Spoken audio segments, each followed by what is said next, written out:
there's this talking point that Iran has distracted from what's happening in Gaza. And Anya made a really good point that it's all part of the same war. And whatever they distracted from was not actually succeeding in ending the war. What is succeeding in rolling back the Israeli presence in Gaza is armed deterrence. That's a major factor in it. And so just one day before Iran's counterattack, these were some of the headlines that we were seeing in the Wall Street Journal and Haaretz. And this is, a tweet that I wrote earlier. Israel's 98th Division is withdrawn from Khan Yunis in southeastern Gaza, which was the largest offensive front of the Israeli military at the time. Refugees are returning in large numbers to northern Gaza right now as we speak. Bakeries are finally reopening there. Israel destroyed 70 to 80% of all bakeries. None were functioning. Hamas still stands. Hamas is fully in control in southern Gaza, and hostages have not been freed. Israel's failed to achieve that objective of freeing the hostages through military action. Now Haaretz and the Wall Street Journal assess that Israel has lost in Gaza, a total defeat, or is on the brink of defeat. This is a headline from Chaim Levinson, who is a Haaretz columnist who has been cheering on the genocide since October 7th. He may be at a publication, the only major Israeli publication that's willing to criticize the occupation from a kind of left liberal perspective, saying what can't be said. Israel has been defeated, a total defeat. That's Chaim Levinson at Haaretz. The war's aims won't be achieved. The hostages won't be returned through military pressure. Security won't be restored. And Israel's international ostracism won't end. We've lost. Truth be told, the inability to admit it encapsulates everything you need to know about Israel's individual and mass psychology. There's a clear, sharp, predictable reality that we should begin to fathom, to process, to understand, and to draw conclusions from for the future. It's no fun to admit that we've lost, so we lie to ourselves. This is, yes, it's someone from the left edge of the Zionist spectrum, but this is a very significant columnist in Israel. Then this is the Wall Street Journal. Front page, I think 2 days ago. Israel wins battles, but risks war loss. Strategic Gaza goals still unmet despite tactical ground gains. Netanyahu criticized. And then this is the continuation of that article. Israel faces potential loss in war. I don't think the Wall Street Journal feels comfortable proclaiming defeat. But it's starting to look like what I actually thought would happen, which is sort of like the second invasion of Lebanon, although maybe with less military losses for Israel, when Israel just sort of left in 2006 and achieved no objectives, failed to dislodge Hezbollah. And, we can see right now, Hezbollah has been for 6 months south of the Litani River and has basically depopulated northern Israel, all the way past the city or town of Kiryat Shimona. So when do they get to go back? When do people get to go back to the south? Israel said that it was going to create this buffer zone in the north, but people are going back there. Hamas is not going away. They achieved all these, they call them tactical victories now. That's their spin in the Israeli military. But tactical victories are fleeting if there's no operational hold. And Israel doesn't seem to be able to occupy Gaza on a long-term basis. So this was before Iran's attack. And now I think the strategic calculus has changed even further out away from Israel's favor there. I don't know if you have any thoughts, Aaron. Well, it's a little, it's a grim thought, but the one objective I think they can achieve, if they haven't already, is to make Gaza, or at least a large part of it, unlivable. Yeah. They've destroyed everything. And I do think that was one of their goals. It's pretty obvious. Under what other circumstances would you destroy all these hospitals, schools, mosques, every single university flattened? They're trying to make it unlivable. And I do think, at least in some parts of Gaza, if not all of it, I think they will achieve that goal. Already, even before the genocide, the UN was warning that Gaza might not be livable within the next decade because the blockade was so cruel. the attacks on Gaza's infrastructure were so consistent and so devastating. And so that's the one thing I think Israel will be able to achieve. Yeah, they've set back Gaza at least 20 years. And it was already the last time I went there with Anya in 2018.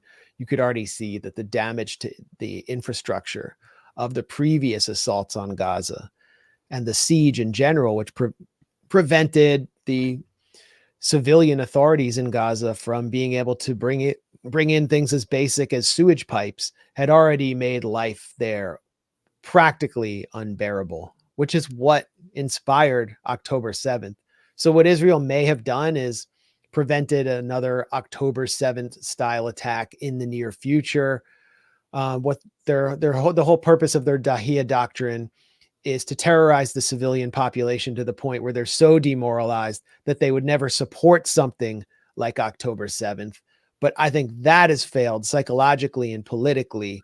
I think the population has so little to lose at this point that why would they oppose a long-term insurgency, especially if Israel's maintaining a military presence there to some degree.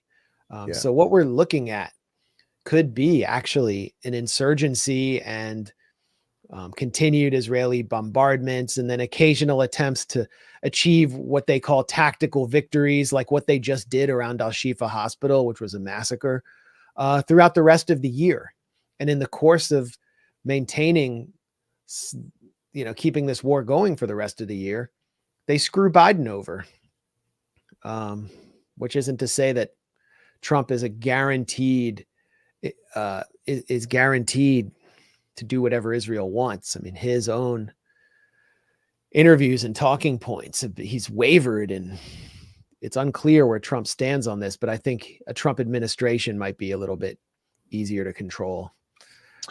And when it comes to popular will of Palestinians, correct me if I'm wrong, but polls after October 7th showed that in the West Bank, Hamas attracted more support, right? Which makes sense. Which makes sense if they're the one group that's resisting the occupier after decades of Palestinians running out of options. They tried nonviolence. That's what the first Intifada largely was. They've tried nonviolence over the years also in the West Bank, long after the first Intifada and before it. And of course, the Great March of Return in Gaza, and starting in March 2018, that was met with brutal Israeli violence. So if you're out of options to resist nonviolently, and then Hamas finally launches this operation against the occupier, it makes sense that support would increase. And, so the idea that Israel has in its head that by just destroying Gaza, it can crush the Palestinian will to resist, there's no evidence to support that. And if you talk to any Palestinian, at least most Palestinians, I just don't think you'll find much success in that strategy by Israel. Yeah, I mean, this is a poll from this March showing support has held strong since the last poll I saw in December, which showed that support for Hamas surged like 30% after the October 7th attacks. And this is it just stems from the desire of Palestinians for some political faction to do something concrete to relieve them from occupation and exile.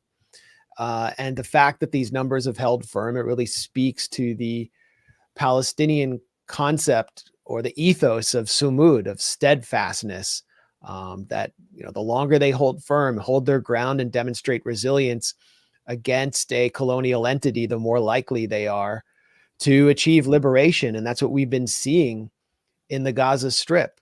I think it's something that's constantly underestimated, not only by Israel, but by its Western patrons. They just constantly think that they can break the Palestinian spirit. There is a class of Palestinians in like the NGOs that yearns for a more Western lifestyle. And honestly, I can't blame them. And they, despise Hamas and blame them for October 7th and getting Gaza City destroyed. And I can kind of understand it. I mean, I live in the West. I'm a product of it. I enjoy all these luxuries and privileges. But for the majority of Palestinians who have nowhere to go, this is, just holding fast, baking bread, staying in their homes, going back home to northern Gaza is an act of resistance. And you can see it just today. Here's Palestinians attempting to go home to northern Gaza. Prevent them from going back. And you don't see them scattering, they're continuing. And Israel understands that once they go back to northern Gaza and get back to their homes, Israel has failed to create this kind of depopulated buffer zone. It's a bad, I mean, honestly, that's a bad scene for Israel. So too is this, what's taking place in northern Gaza, where we're seeing the first bakeries actually come back into existence.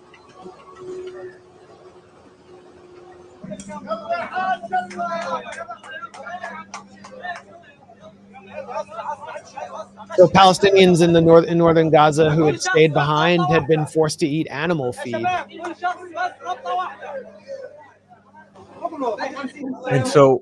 And these bakeries weren't allowed to operate under Israeli orders, right? They were basically shuttered under threat. I mean, Israel bombed many bakeries, but those that it didn't bomb were basically told not to operate. Yeah, and now Kogat, which is the civilian sort of bureaucratic siege authority of Israel, is allowing the World Food Program to bring in flour, which is allowing these bakeries to operate. And we're not seeing, I think the two things are related. Nothing happens on CNN related to Gaza or foreign policy without State Department approval. Or U.S. intelligence or Pentagon approval. CNN has now conducted an investigation showing that Israel indeed deliberately massacred Palestinians seeking to obtain flour in northern Gaza at the notorious Flour Massacre. The Biden administration is putting pressure on Israel to allow aid in. It's the only way they can really justify preventing a ceasefire. That was their strategy all along. Give Israel bombs with one hand and give them bread. Give Palestinians bread with the other. So now Palestinians are getting the bread, but it is doing serious damage to Israel's objectives, because the objective clearly after October 7th was to thin out the Palestinian population, push them south, and create a humanitarian disaster that would force them into Egypt. And that's being reversed now, thanks to all of these political factors, but also military factors, and not just Iran. It's the fact that Israel's 98th Division was taking not heavy casualties, but substantial casualties in Khan Yunis at the hands of local militias like the Al-Qassam brigades, the Al-Quds, Soraya Al-Quds of Palestinian Islamic Jihad. All these different factions using locally made weapons were making it very difficult for them to maintain this endless presence. And the Israeli military, we haven't seen them in our lifetimes be involved in a war, maybe since the they began to occupy Lebanon in the 1980s for 6 months. They're not built for depth. They're not built for a long-term war. They are filled with reservists who need to go back home to their families. Their economy's been battered. There's these guys who are reservists who run small businesses have been losing their businesses. They're basically living off state welfare.